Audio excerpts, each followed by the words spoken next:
no pueden entonces formarse ejércitos libertadores. En la época de la segunda intervención no hay guerra civil, como en la primera intervención.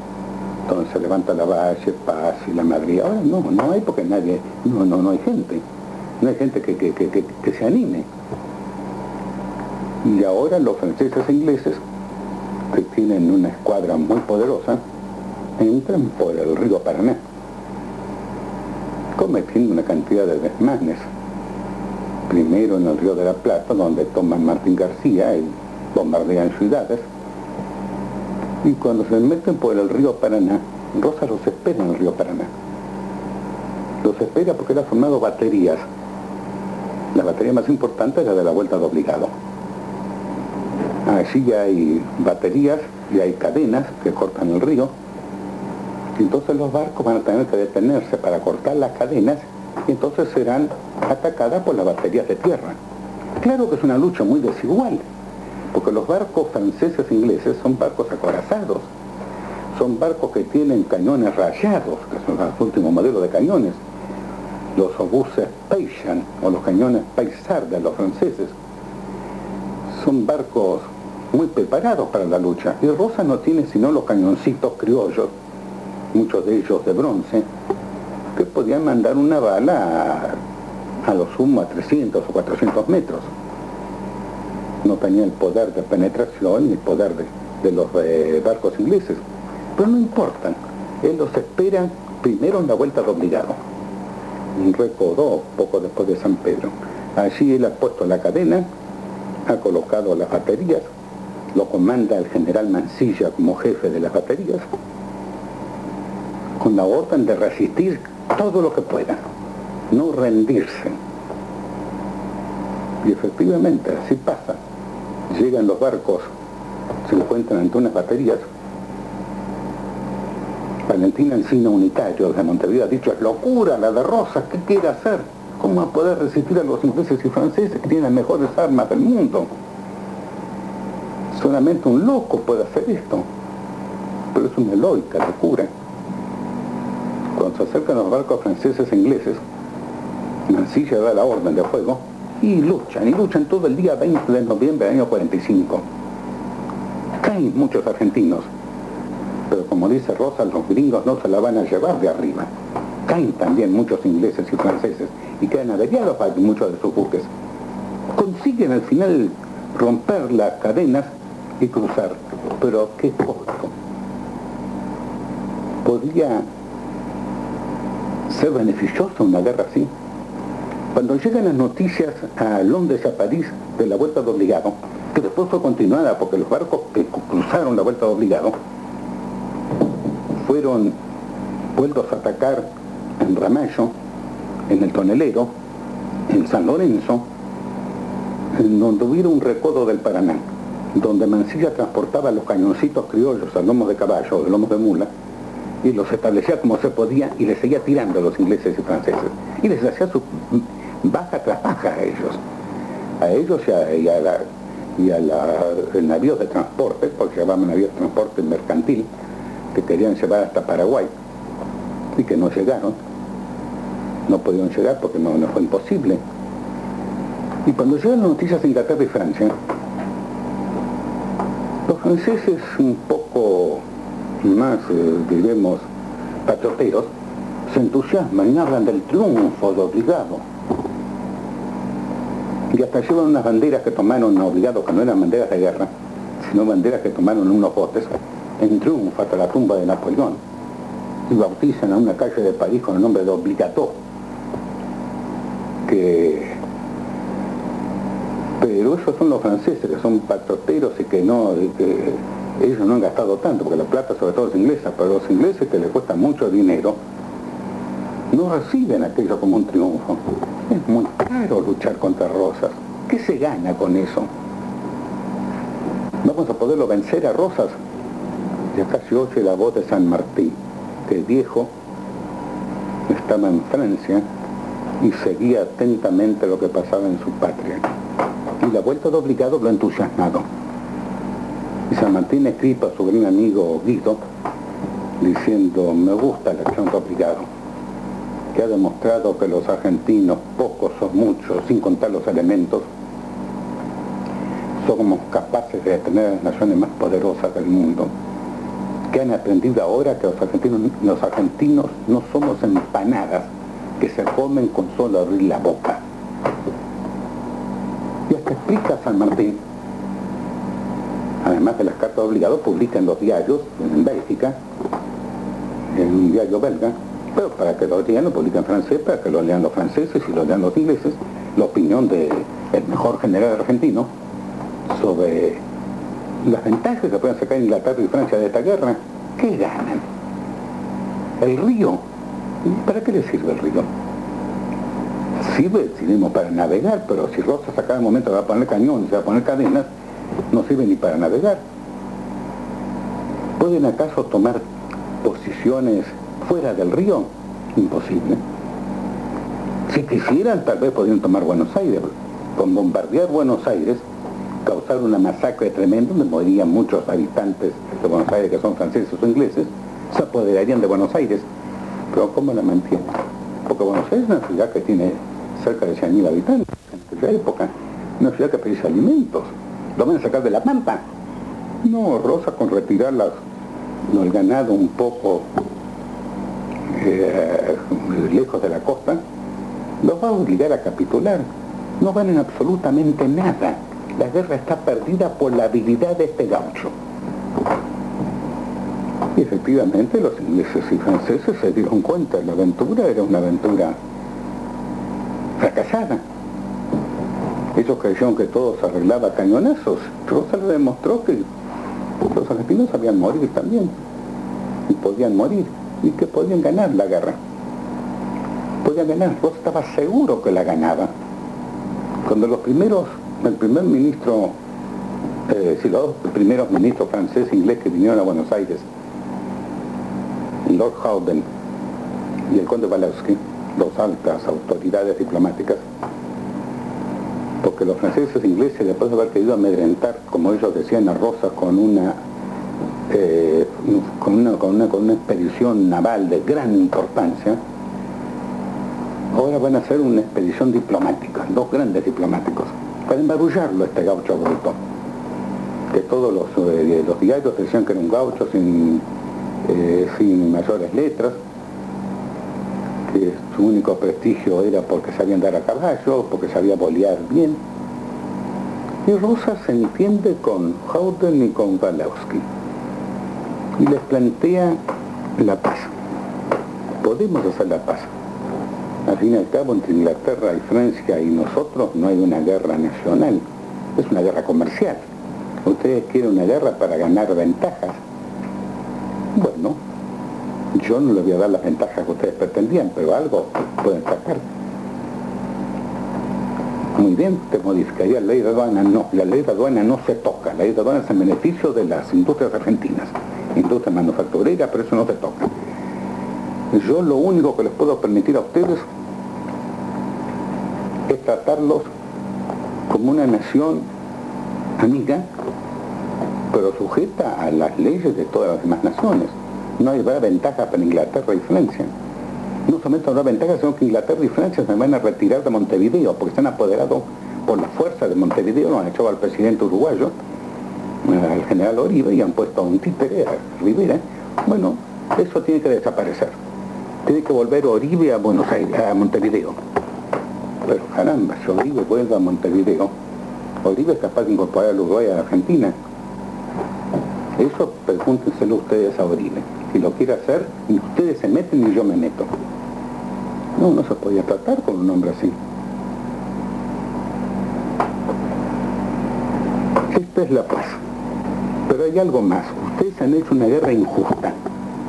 Ustedes han hecho una guerra sin ningún motivo, simplemente para ganar ventajas comerciales. Eso se paga. Eso tienen que pagarlo. Yo no les exijo dinero, pero tienen que pagar humillándose ante la bandera argentina. Pero ¿cómo es eso, gobernador? ¿Cómo vamos a humillar a Inglaterra y Francia, la primera nación del mundo, ante la bandera argentina? Sí, señor. nosotros vamos a erigir la bandera argentina y ustedes la tienen que saludar con 21 cañonazos sin contestación. O sea que nosotros no saludamos a la bandera inglesa y francesa. Ustedes desagradian la bandera argentina. Yo me limito a eso. Es el triunfo moral para la Argentina, además del triunfo físico que vamos a obtener porque ustedes sacan su imperialismo, Rosa no usa el palabra imperialismo, sacan sus pretensiones comerciales de Montevideo y se llevan a Garibaldi y a todas las tropas contratadas que tienen Montevideo, que han peleado por ustedes, se las llevan. Pero eso es muy difícil.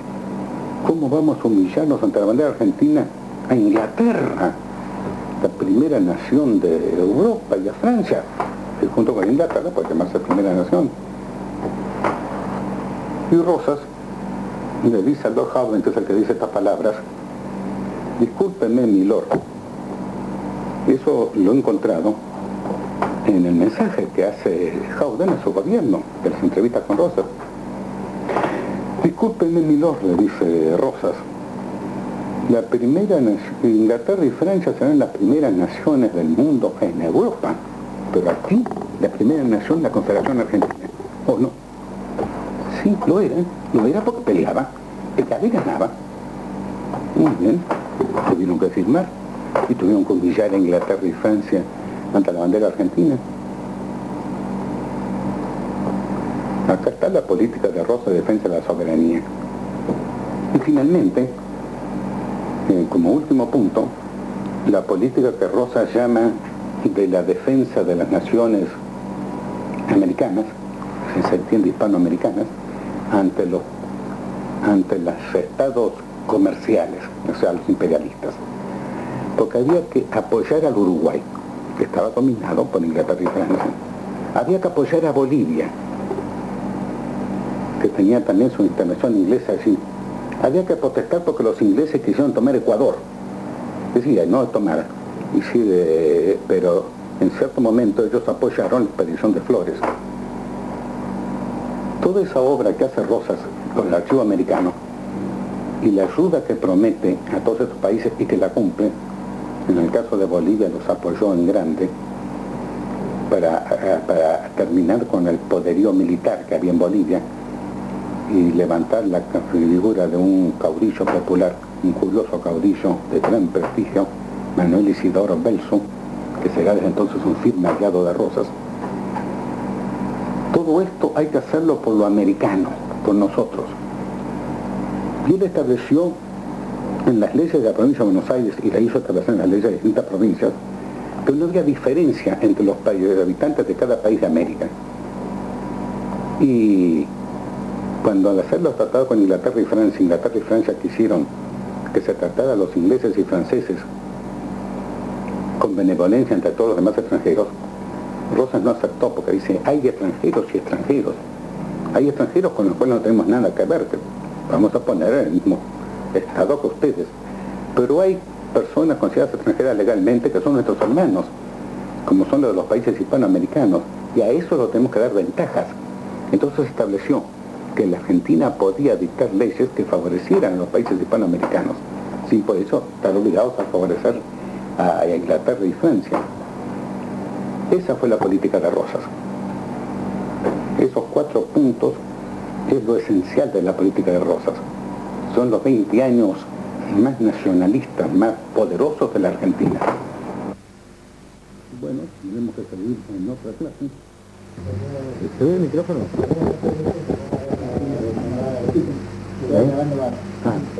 Pero para lo cual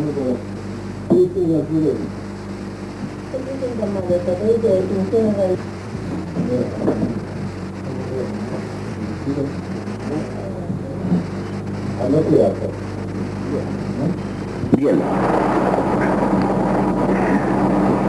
La Argentina popular, nacionalista, heroica,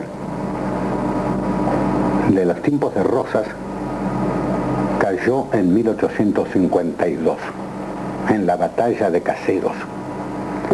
No cayó por voluntad de los argentinos. La batalla de Caseros, como lo definió y lo dijo muy bien el general Perón, fue una alevosa traición.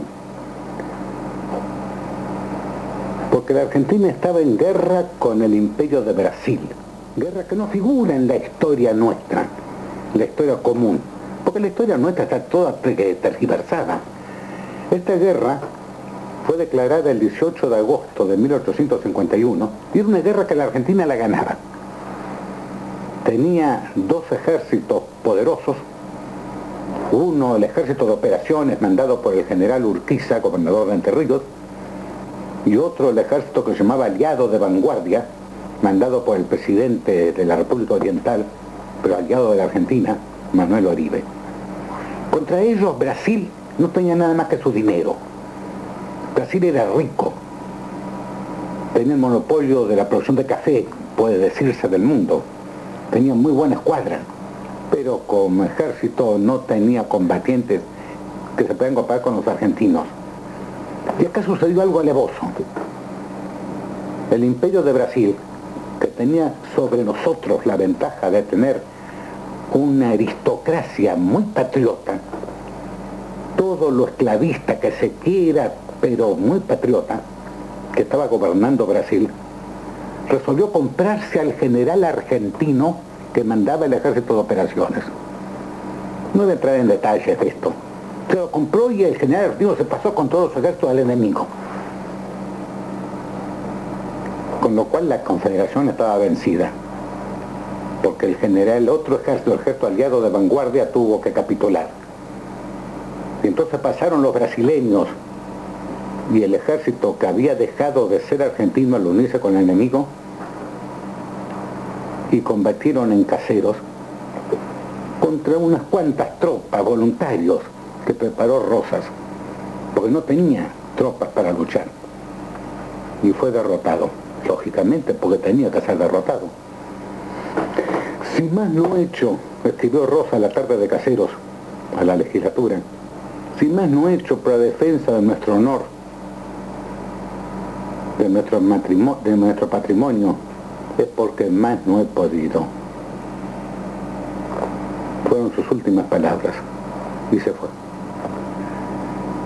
Acá empezó la mala época de la Argentina, la época que en la historia común se la llama con epítetos que no tienen nada que ver, porque se habla de la unidad nacional, como iniciada después de la batalla de Caseros, cuando fue precisamente la época de la desunión, porque la antigua Confederación Argentina se dividió en dos partes.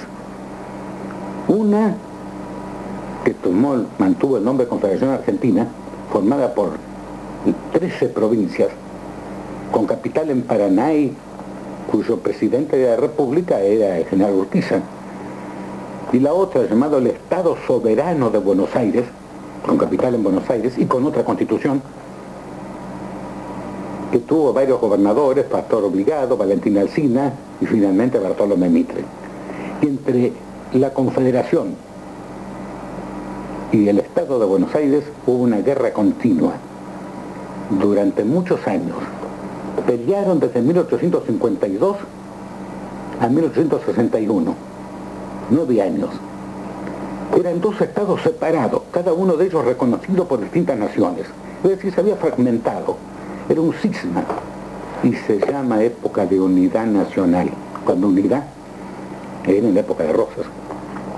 Finalmente ganó Buenos Aires, cuando ganó la batalla de Pavón en 1861, el gobernador de Buenos Aires, Bartolomé Mitre, y ocupó todo el interior a sangre y fuego. Fue la época en que se mataba los criollos, porque los criollos producían dictadores. Y era cierto, el criollo tenía sus caudillos que lo defendían. El caudillo era el sindicato del gaucho y había que matar a los gauchos. No ahorres sangre de gauchos, es lo único que tienen de humano, clamaba Domingo Faustino Sarmiento a Mitre pocos días después de la batalla de Pavón. Es un abono útil que debemos hacer a nuestro país. Se mataron gauchos hasta decir basta.